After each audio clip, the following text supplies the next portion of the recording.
25,000 unaccompanied minors have been smuggled into the U.S. since 2011, with many being delivered by government agents directly into the hands of abusive human traffickers. This all happened under President Obama as a result of too little precaution and background checks for the people the children were being given to.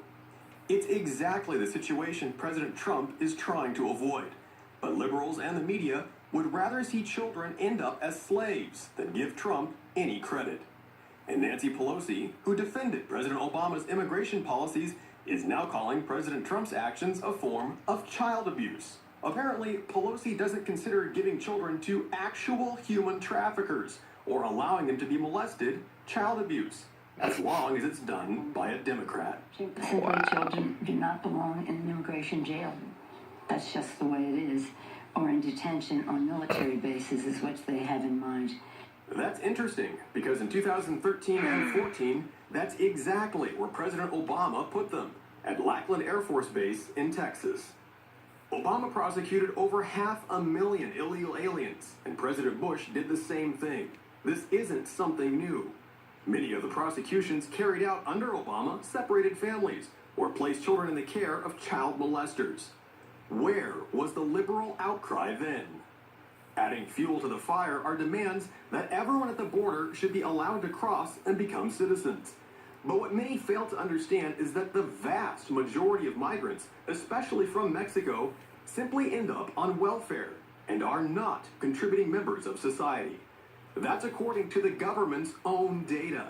A report from the Survey of Income and Participation, part of the U.S. Census Bureau, shows more than half of all Hispanics in America today are on welfare. And a staggering 70% of Hispanic migrants come to America and immediately go on welfare. It's data that crushes the notion that these are just hardworking immigrants filling jobs that Americans don't want. Bullshit. The situation at the border won't be solved overnight, but it also won't be solved if the President of the United States isn't allowed to enforce the current laws of the nation, what he was elected to do.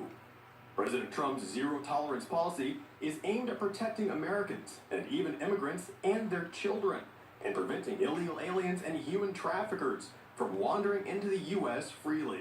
And in fact, President Trump even announced that immigrants who present themselves at ports of entry seeking asylum will not be separated from their children. Exactly. Only those who cross illegally will be detained.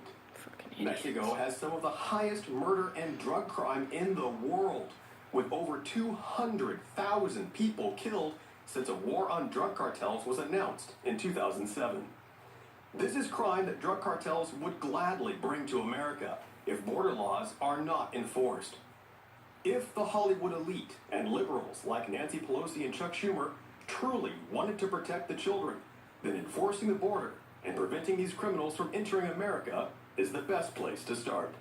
Pearson Sharp, One America News.